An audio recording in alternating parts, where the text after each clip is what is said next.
మైనటువంటి విషయాన్ని ప్రస్తావించి ప్రపంచవ్యాప్తంగా ఉన్నటువంటి దాదాపు 120 కోట్ల మంది హిందువుల తాలూకా మనోభావాలతో ముఖ్యంగా ప్రపంచ ప్రఖ్యాతిగాంచినటువంటి తిరుమల తిరుపతి దేవస్థానం అసలు ఒకటి మన రాష్ట్రంలో ఉండడం మన అదృష్టం అయితే దాని ప్రతిష్టని ఏ రకంగా దిగజార్చాలో అనేటువంటి దానికి ఈ రాష్ట్ర ముఖ్యమంత్రి చంద్రబాబు నాయుడు గారు పూనుకోవడం అనేటువంటిది చాలా బాధాకరమైనటువంటి విషయం. నిన్ననే మీ అందరూ కూడా చూశారు, వైఎస్ఆర్ కాంగ్రెస్ పార్టీ గౌరవ అధ్యక్షులు జగన్మోహన్ రెడ్డి గారు పిలుపు మేరకు రాష్ట్ర వ్యాప్తంగా నిన్న పార్టీ శ్రేణులందరూ కూడా పెద్ద ఎత్తున కార్యక్రమాలు చేసి రాష్ట్ర వ్యాప్తంగా ఉన్నటువంటి అన్ని నియోజకవర్గ కేంద్రాల్లో కూడా వెంకటేశ్వర స్వామి దేవాలయాలకు వెళ్ళి పూజలు నిర్వహించి ఈ రాష్ట్ర ముఖ్యమంత్రి చేసినటువంటి తప్పుని, ముఖ్యంగా ఆయన్ని ఏ రకంగా వెంకటేశ్వర స్వామిని రాజకీయాల కోసం వాడుకున్నాడో మళ్ళీ అటువంటి తప్పు జరగకుండా ఆయనకు బుద్ధిని ప్రసాదించమని చెప్పి కోరినటువంటి సందర్భాలు కూడా మీ అందరూ కూడా నిన్న చూశారు. అయితే దీని మీద చాలామందికి ఏదో ఈ రాష్ట్రంలోనో ఈ రాష్ట్ర ప్రజలకు సంబంధించినటువంటి వ్యవహారం కాదు, దేశవ్యాప్తంగా ఉన్నటువంటి ప్రజలు, ప్రపంచవ్యాప్తంగా ఉన్నటువంటి భక్తులు దీని మీద అనేక రకాలైనటువంటి అనుమానాలతో ఉన్నటువంటి సందర్భంలో మా అధ్యక్షులు వారు జగన్మోహన్ రెడ్డి గారు కానీ పార్టీ కానీ ఒకటి కోరుతా ఉన్నాం. ఈ వ్యవహారం ఎప్పుడైతే ఆయన ఈ రాష్ట్ర ముఖ్యమంత్రి మొదలుపెట్టారో దాన్ని తిరిగి తీసుకొని వచ్చి జగన్మోహన్ రెడ్డి గారి మీద రుద్దాలన్నటువంటి ప్రయత్నం చేశారో, ఆయన చేసినటువంటి తప్పు, ముఖ్యమంత్రి చేసినటువంటి తప్పు ఎప్పుడైతే ఆయన దొరికిపోయాడో అప్పటి నుంచి పూర్తిగా దీన్ని రాజకీయం చేయాలనేటువంటి ప్రయత్నం చేస్తూ ఉన్నాడు. వాస్తవానికి అసలు ఈ రాష్ట్రంలో కుల రాజకీయాన్ని ఈ రాష్ట్రానికి పరిచయం చేసినటువంటి వ్యక్తి చంద్రబాబు నాయుడు గారు. ఇప్పుడు కొత్తగా మత రాజకీయాన్ని రాష్ట్రానికి పరిచయం చేస్తున్నటువంటి సందర్భాలను మనం ఈ సందర్భంగా చూస్తూ ఉన్నాం. సెక్యులర్ దేశంలో ఉన్నాం, ప్రపంచంలోనే అతిపెద్ద ప్రజాస్వామ్యం కలిగినటువంటి దేశంలో ఉన్నాం, అన్ని కులాలు, అన్ని మతాలు, అన్ని ప్రాంతాలు ఒకటే సమానం అని చెప్పి ఆలోచనలు కలిగినటువంటి దేశంలో ఉన్నాం. కానీ ఈరోజు మత రాజకీయానికి పునాదులు వేసి రాష్ట్రంలో మతాల మధ్య చిచ్చు పెట్టేటువంటి కార్యక్రమం ఏ రకంగా చేస్తూ ఉన్నారో గడిచినటువంటి 10 రోజులుగా మనం చూస్తూ ఉన్నాం. దేనికోసం ఇదంతా అని అడుగుతా ఉన్నాం. ముఖ్యంగా గడిచినటువంటి 100 రోజులుగా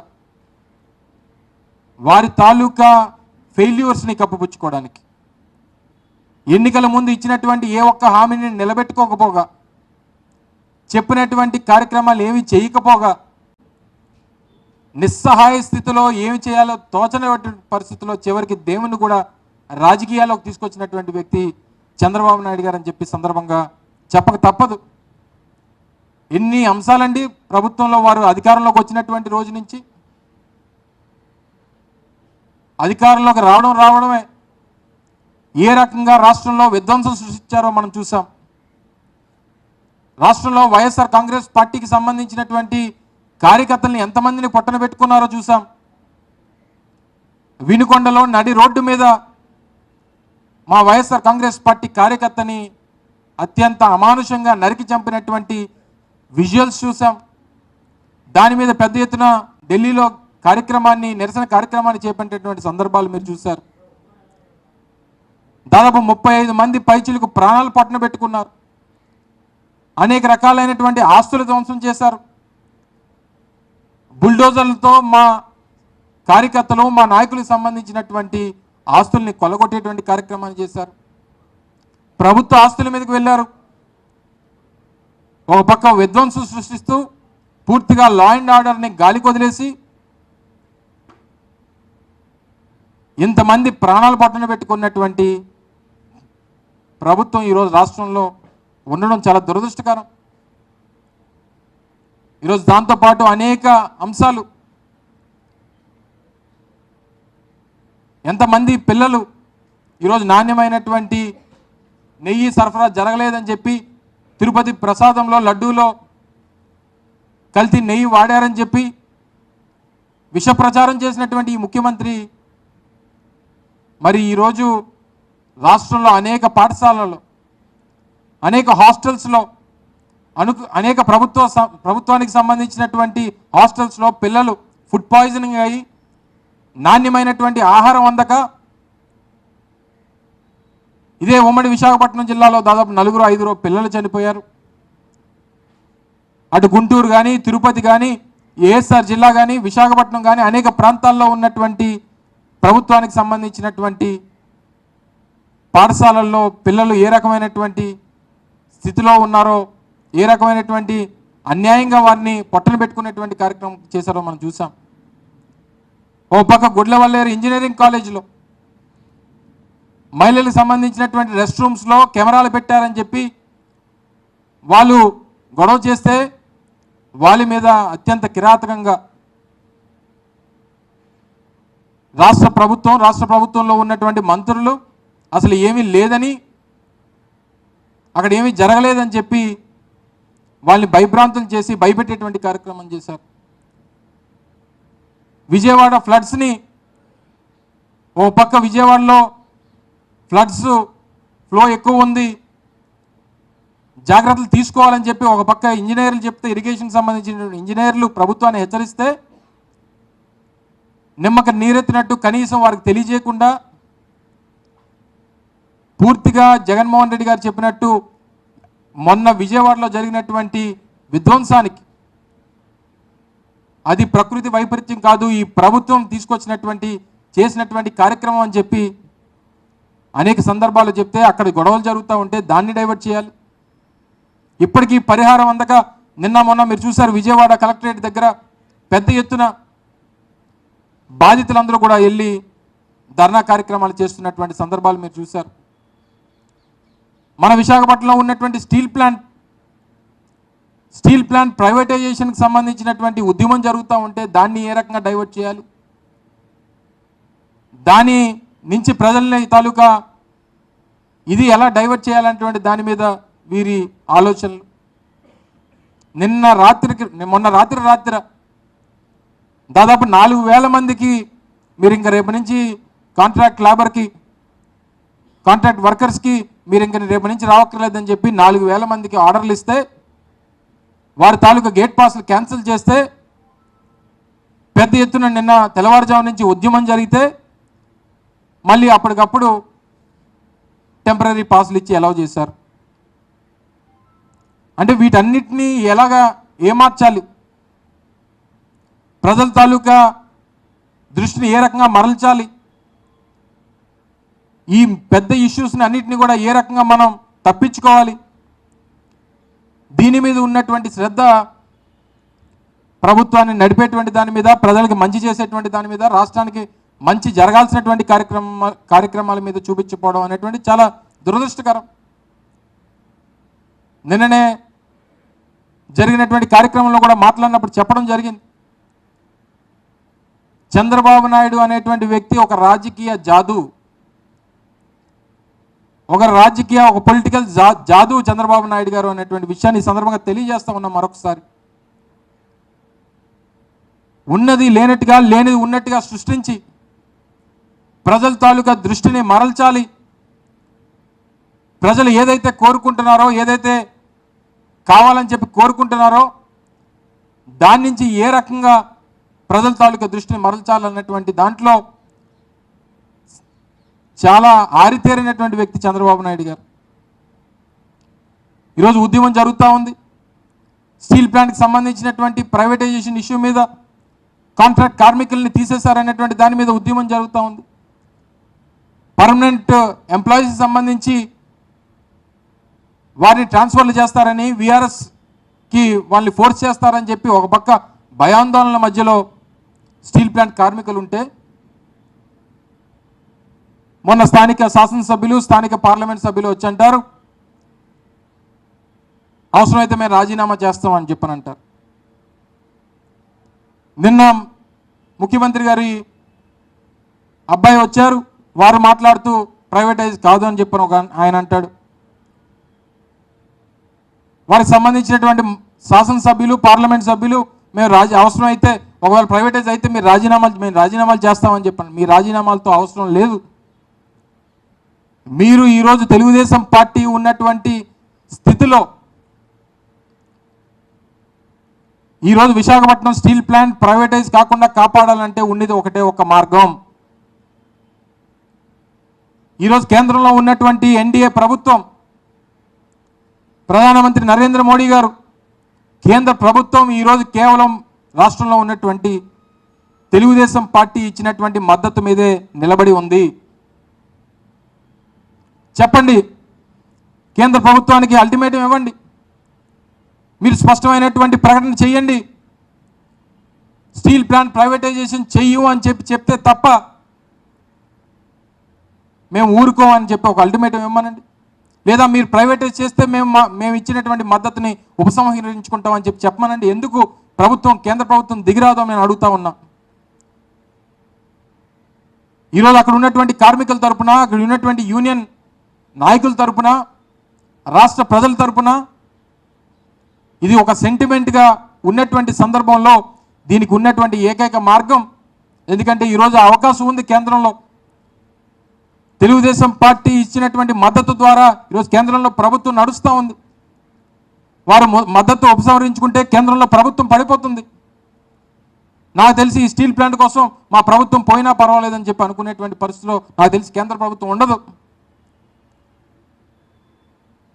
వాళ్ళు సెయిల్లో విలీనం చేయమని చెప్పి అడుగుతూ ఉన్నారు. మీరు ఎంప్లాయీస్ అందరినీ ఒకరిని తీసేసి వేలాది మంది కార్మికుల్ని మీరు వాళ్ళకు ఉన్నటువంటి కాంట్రాక్ట్ లేబర్, కాంట్రాక్ట్ వర్కర్స్ కానీ లేదా మిగిలినటువంటి వారికి కానీ విఆర్ఎస్ పెట్టించేస్తామని చెప్పి ఎవరు అంటారు, వేరే ప్లాంట్లకు ట్రాన్స్ఫర్ చేస్తామని చెప్పి ఒక సందర్భంలో చెప్తారు, రకరకాలైనటువంటి లీక్స్ ఇస్తారు. వీటన్నిటి మధ్య, ఇన్ని కన్ఫ్యూజన్స్ మధ్య ఈరోజు ప్లాంట్లో కార్మికులు అగమ్యగోచరంగా రేపు ఏం జరుగుతుందో, ఏ నిమిషం ఏం జరుగుతుందో తెలియనటువంటి పరిస్థితిలో ఉన్న వాటి గురించి పట్టించుకోవడం మానేసి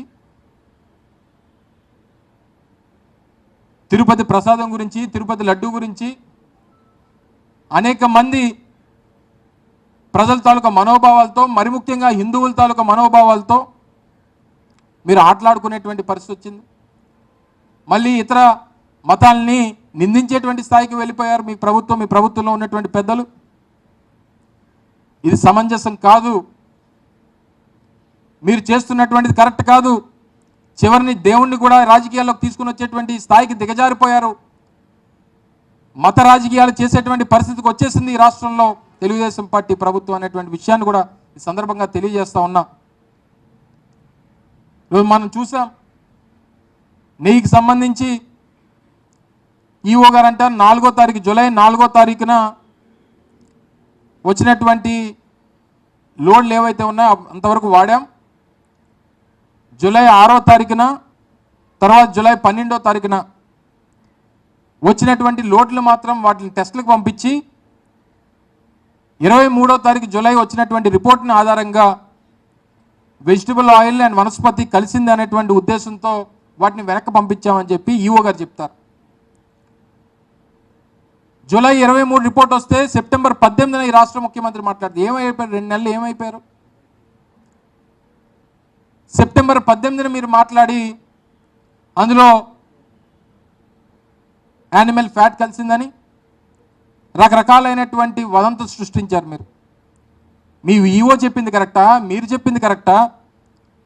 ఒకవేళ కల్తీ నెయ్యి అని చెప్పి రిజెక్ట్ చేసినటువంటి పరిస్థితులు ఉంటే అసలు కల్తీ నెయ్యి రిజెక్ట్ చేసినప్పుడు లడ్డూలో ఎలా వాడుతారు అనేటువంటి దానికి ఏం సమాధానం చెప్తారు?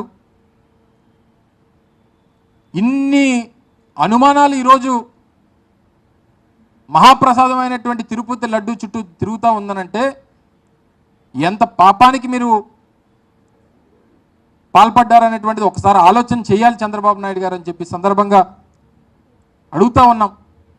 అందుకే ఈరోజు వైఎస్ఆర్ కాంగ్రెస్ పార్టీ కానీ రాష్ట్ర ప్రజలు కానీ ఒకటే డిమాండ్ చేస్తూ ఉన్నారు. ఎందుకు మీరు సిబిఐ ఎంక్వైరీకి మీరు ముందుకు రావట్లేదు? ఎందుకు సిబిఐ ఎంక్వైరీ కోరట్లేదు? ఏదో ఒక సుప్రీంకోర్టు జడ్జితోనో హైకోర్టు జడ్జితోనో మీరు ఎంక్వైరీ చేయడానికి ఎందుకు ముందడుగు వేయట్లేదు? ఎందుకంటే ఇందులో మీరు చేసినటువంటి రాజకీయ ప్రకటనల ద్వారా మీరు తప్పు చేశారనేటువంటి విషయం మీకు తెలుసు. అయినప్పటికీ ఇన్ని అనుమానాలు సృష్టించిన తర్వాత వాస్తవాలు ఏంటో అనేటువంటి తెలియాల్సినటువంటి అవసరం ప్రజలకి, మరి ముఖ్యంగా ప్రపంచవ్యాప్తంగా ఉన్నటువంటి హిందువుల ముందు ఉంది అనేటువంటి విషయాన్ని కూడా ఈ సందర్భంగా తెలియజేస్తూ ఉన్నా. ఇటువంటి పరిస్థితుల్లో తప్పకుండా అందుకే వైఎస్ఆర్ కాంగ్రెస్ పార్టీ కూడా సుప్రీంకోర్టులో ఈ సంబంధించినటువంటి సబ్జెక్ట్ మీద మూవ్ చేసింది. రేపు సోమవారం అది హీరింగ్ వచ్చింది. మేము సుప్రీంకోర్టులో సంబంధించినటువంటి వ్యవహారం మీద సరైనటువంటి విచారణ జరుగుతుంది అని చెప్పి వారు ఆదేశిస్తారని చెప్పి ఆశిస్తూ ఉన్నాం. మీకు నిజంగా చిత్తశుద్ధి ఉంటే ప్రభుత్వం కూడా దానికి డిమాండ్ చేయాలని చెప్పి కోరుతా ఉన్నాం. కేంద్ర ప్రభుత్వానికి లేఖ రాయండి సిబిఐ ఎంక్వైరీ కోసం. ఈరోజు ఇన్ని తప్పులు చేసి ఇన్ని విషయాలన్నింటినీ కూడా డైవర్ట్ చేసి అసలు ఈరోజు వాళ్ళు చూస్తే తిరుపతి పవిత్రత గురించి, తిరుమల పవిత్రత గురించి ఇన్ని రకాలుగా మాట్లాడుతూ ఉన్నారే. నిన్న కాక మొన్న ప్రభుత్వానికి సంబంధించినటువంటి లిక్కర్ షాప్స్ ఏవైతే ఉన్నాయో వాటిని అన్నింటిని కూడా రద్దు చేస్తూ ఒక ఆర్డినెన్స్ ఇచ్చారు. ఆర్డినెన్స్ ఇస్తూ కొత్తగా ప్రైవేట్ షాప్స్కి సంబంధించినటువంటి కొత్త పాలసీని కూడా తీసుకురాబోతున్నాం అనేటువంటిది మన క్యాబినెట్లో ఒక నిర్ణయం కూడా చేశారు, మనందరం కూడా చూసాం. మీకు నిజంగా తిరుపతి మీద, తిరుపతి పవిత్రత మీద ఈ ప్రభుత్వానికి అంత చిత్తశుద్ధి ఉంటే అది ఇవి 26 జిల్లాలకు సంబంధించి, రాష్ట్రంలో ఉన్నటువంటి 26 జిల్లాలకు సంబంధించినటువంటి లిస్టు, దానికి సంబంధించి ఏ జిల్లాలో ఎన్నెన్ని షాపులు కేటాయించారనేటువంటి సంబంధించినటువంటి లిస్ట్ ఇది. హైయెస్ట్ ఎక్కడ ఇచ్చారండి? ఏ జిల్లాలో ఇచ్చారు చూసారా మీరు? ఏ ప్రాంతానికి హైయెస్ట్ నెంబర్ ఆఫ్ షాప్స్ ఇచ్చారో చూస్తే వీరు తిరుపతి గురించి, తిరుపతి గురించి, తిరుపతి పవిత్రత గురించి మాట్లాడేటువంటి రాష్ట్ర ప్రభుత్వం హైయెస్ట్ నెంబర్ ఆఫ్ షాప్స్ ఇచ్చింది తిరుపతికి. 264 షాపులు. రాష్ట్రంలో ఉన్నటువంటి 26 జిల్లాలో హైయెస్ట్ నెంబర్ ఆఫ్ షాప్స్ ఇచ్చినటువంటిది తిరుపతి జిల్లాలో 264. వీరు తిరుపతి గురించి, తిరుపతి పవిత్రత గురించి వీరు మాట్లాడుతూ ఉంటారు. ఇవన్నీ కూడా ఓవరాల్గా 3700 దుకాణాలు ఉంటే అందులో 264 దుకాణాలు, ఆల్మోస్ట్ 10%, 8 to 10% షాప్స్ ఒక్క తిరుపతిలో ఇచ్చారు. ఇవన్నీ ఒక ఎత్తు. నిత్యావసర ధరలు ఏ రకంగా పెరిగిపోతున్నాయి మీరు చూశారు కదా. ఒకసారి దయచేసి మిమ్మల్ని అందరినీ కూడా కోరుతా ఉన్నా, సీనియర్ జర్నలిస్టులు, మీడియా సోదరులు అందరూ కూడా ఉన్నారు. ఇది తెలుగుదేశం పార్టీకి, ప్రభుత్వానికి సంబంధించినటువంటి గెజిట్ పేపర్, ఈనాడు పత్రికల్లో రాసినటువంటి వార్త. బాబోయ్ ఇవేం ధరలు! వాళ్ళు మామూలుగా ఇదివరకు ఏంటంటే జేబులో డబ్బులు పట్టుకొని వెళ్తే సంచి నిండా కాయగూరలు వచ్చేవి. ఇప్పుడు సంచి నిండా డబ్బు పట్టుకెళ్తే జేబు నిండా కాయగూరలు వస్తున్నాయి. అది పరిస్థితి ఈరోజు రాష్ట్రంలో. ఏం చెప్పాడు ముఖ్యమంత్రి గారు ఎన్నికల ముందు? చంద్రబాబు నాయుడు గారు ఎన్నికల ముందు ఏం చెప్పారు? అమ్మో నిత్యావసర ధరలు ఆకాశాన్ని అంటేస్తున్నాయి, ఈ ప్రభుత్వం, ఆ రోజు మా ప్రభుత్వం ఉన్నప్పుడు ఈ ప్రభుత్వం ఉంటే వాళ్ళు మీరు బ్రతకగలరా, తినడానికి తిండి ఉంటుందా అని చెప్పి మాట్లాడినటువంటి చంద్రబాబు నాయుడు గారు ఇవి ఏంటి ధరలు? ఈ ఉల్లిపాయ ధరలు ఎంత ఉన్నాయి ఇప్పుడు? ఆదివారమే కదా మార్కెట్ చేస్తుంటారు కదా, 70-80 రూపాయలు ఉల్లిపాయలు. వెల్లుల్లిపాయలు 400 రూపాయలు. ఈరోజు ఆదివారం చికెన్ తిన్నామంటే ఈరోజు చికెన్ కూడా ఈరోజు 60 రూపాయలు పెరిగిపోయింది. ఈరోజు ఈ రకమైనటువంటి అసలు మార్కెట్ ఇంటర్వెన్షన్కి వచ్చి ప్రభుత్వం ఇన్వాల్వ్ అయ్యి ఏం జరుగుతుంది, ఎలా దీన్ని కంట్రోల్ చేయాలి,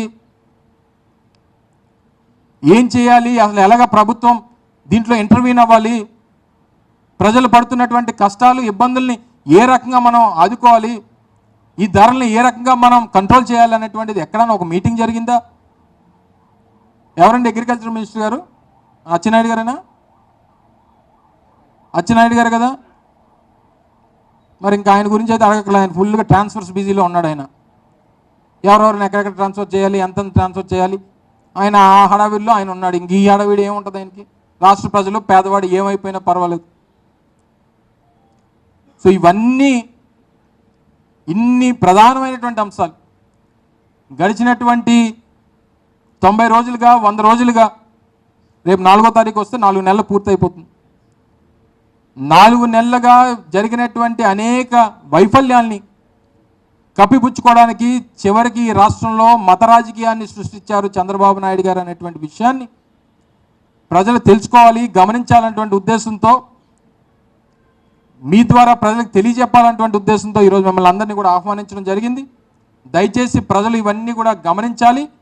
ముఖ్యంగా ప్రజలందరి తరపున మరొకసారి చివరిగా మీ ద్వారా మరొకసారి కోరుతా ఉన్నా, తిరుపతి లడ్డు వ్యవహారంలో కల్తీనై వాడబడిందని చెప్పి చేస్తున్నటువంటి ఆరోపణల మీద తప్పకుండా సిబిఐ ఎంక్వైరీ జరగాల్సిందే అనేటువంటిది వైఎస్ఆర్ కాంగ్రెస్ పార్టీ రాష్ట్ర ప్రజలు డిమాండ్ చేస్తున్నారనేటువంటి విషయాన్ని మరొకసారి మీ ద్వారా తెలియజేస్తా ఉన్నా.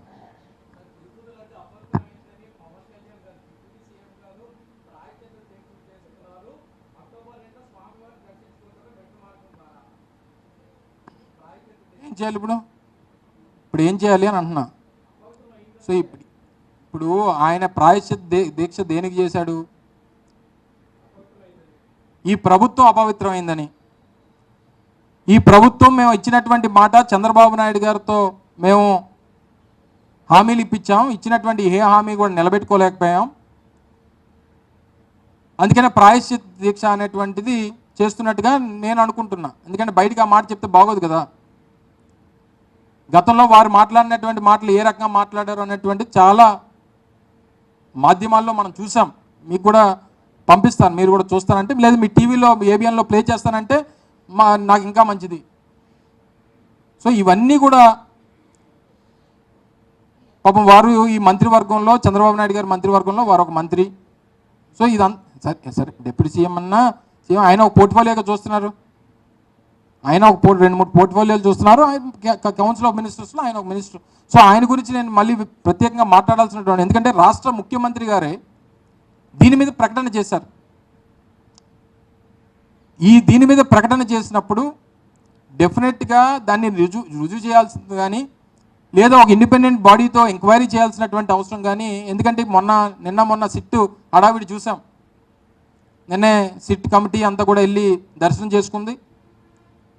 ఆ ఐజీ గారిని, ఎవరినైతే సిట్ ఎంక్వైరీకి హెడ్గా పెట్టినటువంటి ఐజీ గారు మన పల్నాడులో పెద్ద దాడులు జరిగినప్పుడు, ప్రాణాలు తీసేసినప్పుడు ఏ రకంగా ఆయన వ్యవహరించాడో అందరూ చూసాం.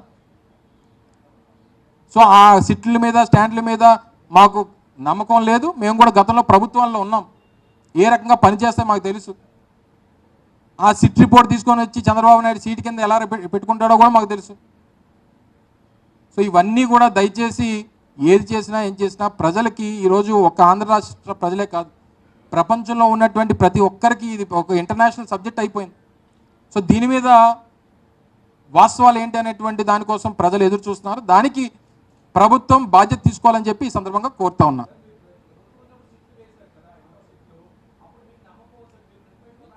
నేను చెప్పాను కదా, నేను కూడా అదే చెప్తున్నాను. నేనేం కాదనలేదు కదా, నేను అందుకనే చెప్తున్నా. నేను కూడా ఏం చెప్పాను, మేము కూడా ప్రభుత్వాల్లో ఉన్నాం, ప్రభుత్వాల్లో సిట్లు వేసినప్పుడు ఏ రకంగా వ్యవహరిస్తాయో తెలుసని చెప్తున్నాను కదా, తెలుసని. నేను నీకు అర్థమయ్యలేదు, మళ్ళీ పండోలు నోట్లో పెట్టమంటావు నీకు. సో ఈ ప్రభుత్వాల్లో సిట్ అనేటువంటిది రాష్ట్రంలో ఉన్నటువంటి ఈ పోలీస్ అధికారులతో వేసినటువంటిది. ఆ సీఎం ఏం చెప్తానో, లేకపోతే అక్కడ ఉన్నటువంటి ఆ ప్రభుత్వ పెద్దలు ఏం చెప్తానో చేస్తుంటారు. సో ఇవన్నీ మనం గతంలో అనేక సందర్భాల్లో చూసాం. ఇదేమి రాష్ట్రానికి సంబంధించినటువంటి సబ్జెక్ట్ కాదు. హిందువులందరి తాలూకా మనోభావాలతో ఈరోజు చంద్రబాబు నాయుడు గారు ఆడుకున్నారు. 120 కోట్ల మంది హిందువులు ఈరోజు ప్రపంచంలో ఉన్నారు. ఇదే రాష్ట్రంలో ఉన్నటువంటి 5 కోట్ల మంది మన ప్రజలకు సంబంధించినటువంటి అంశం కాదు. ఇంటర్నేషనల్ లెవెల్లో ఇష్యూ ఈరోజు డిబేట్ జరుగుతూ ఉంది. సో దయచేసి దీని మీద ఆ స్థాయిలో ఉన్నటువంటి ఇన్వెస్టిగేషన్ ఏజెన్సీతో జరగాలనేటువంటిది మా డిమాండ్. సో నువ్వు కోరుకోవట్లేదు అది సిబిఐ ఎంక్వైరీ అవుతుంది కదా, అవుతుంది కదమ్మా, అవుతున్నాయి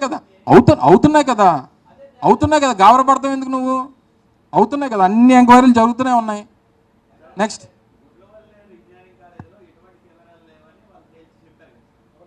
ఓకే చెప్పాడా? పోలీసులు చెప్పలే. మరి ఇంక వన్స్ రాష్ట్ర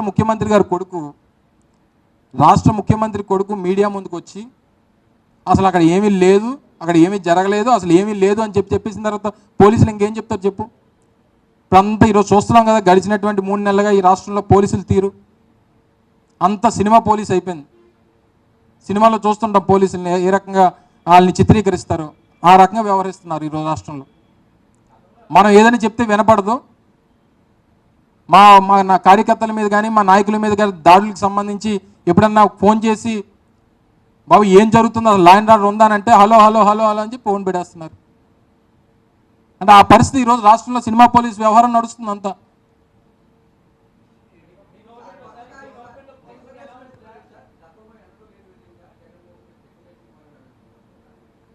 దాని మీద జగన్మోహన్ రెడ్డి గారు మనం క్లియర్గా ఆయనే మాట్లాడారు. మళ్ళీ నేను ఎందుకు చెప్పడం దాని మీద? ఆయనే ప్రజల ముందుకు వచ్చి ఈ రకమైనటువంటి కామెంట్స్ చేసినటువంటి వారందరికీ సమాధానంగా వారు మాట్లాడారు. దాని మీద క్లారిటీ ఉంది. మళ్ళీ దాన్ని నేను మళ్ళీ మాట్లాడుకొని మళ్ళీ ప్రజల ముందుకు రావడం దేనికి?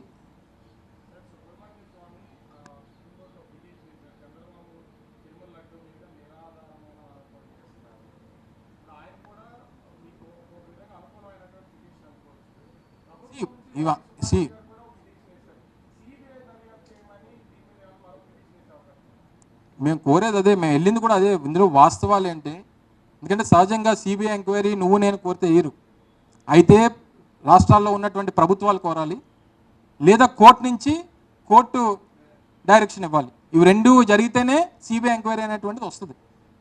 ఈ ప్రభుత్వానికి ధైర్యం లేదు, ఎందుకంటే నిరాధారమైనటువంటి ఆరోపణలు చేశారు. ఇందులో జగన్మోహన్ రెడ్డి గారినో లేకపోతే గత ప్రభుత్వాన్ని ఇరికించాలనేటువంటి ప్రయత్నంతో చేసినటువంటి ఆరోపణలు చేసిన తర్వాత ఇంత పెద్ద ఇష్యూ అయిపోతుందని చెప్పి తెలిసిన తర్వాత ఏ రకంగా దీని నుంచి బయటపడాలో తెలియక సిట్ ఎంక్వైరీ అన్నాడు. సో దాని మీద ప్రజలకు నమ్మకం లేదు.